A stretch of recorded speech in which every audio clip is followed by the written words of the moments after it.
In 2026, the acceleration of generative AI and the deepening global climate crisis have collided. Researchers now identify this intersection as the acute threat nexus, a point where rapid technological automation and severe environmental disruption actively reinforce each other's impact on women. Women represent 57% of workers exposed to AI, facing a 16% automation risk compared to just 3% for men. Layering physical threats reveals the full nexus. Where these forces collide, women are 14 times more likely to die from natural disasters. This vulnerability is compounded by a systemic feminist emergency.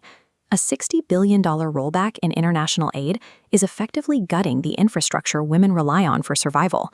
Legacy reactive advocacy models cannot keep pace with the combined speed of algorithmic shifts and atmospheric collapse. Surviving this collision requires a transition from defense to offense. The targets of these failing systems are now becoming their architects.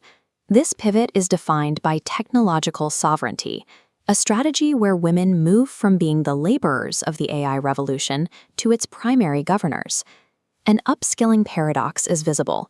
Despite displacement risks, 95% of women in tech are preparing for AI leadership roles. They are stepping in to mediate systems failing the fairness test. 52% of professionals observe gender stereotypes in AI outputs. Initiatives like Women for Ethical AI and the Give to Gain campaign are building the sponsorship pipelines needed to place female AI governors in positions of oversight. We see this model in practice with Divya Kamerkar's Pinky Promise platform. It utilizes AI to provide health services that bypass historic systemic biases often found in traditional healthcare.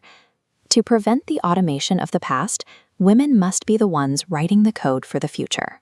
On the physical front lines of the climate crisis, a similar shift towards sovereignty is taking place through the defense of the planet's remaining biodiversity.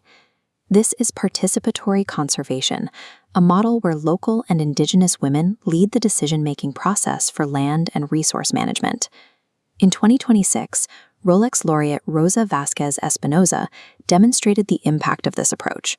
Her work with stingless bee conservation led to the legal protection of critical forest corridors in the Peruvian Amazon.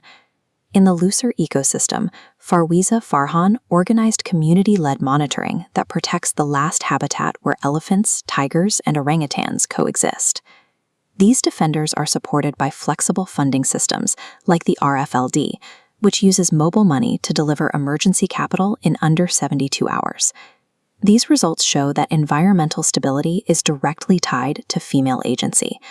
When women lead these efforts, forest protection improves and local economies thrive. To coordinate these efforts globally, international institutions are adopting a more proactive blueprint, the UN Women's Strategic Plan for 2026 through 2029. This plan is a synchronized engine. It treats technological parity, climate resilience, and economic justice as a single unified mandate for equality. This moves the global response away from reactive advocacy and toward a form of systemic engineering. The takeaway from 2026 is that gender equity is not an optional addition to the green and digital transitions. It is the prerequisite for their success. We are moving toward a state where the designers of our future, from global C-suites to the Amazon basin, are the very women who once stood at the center of the threat nexus. Because the health of our digital ecosystems is inseparable from the health of our natural ones, we must rise with the women leading both.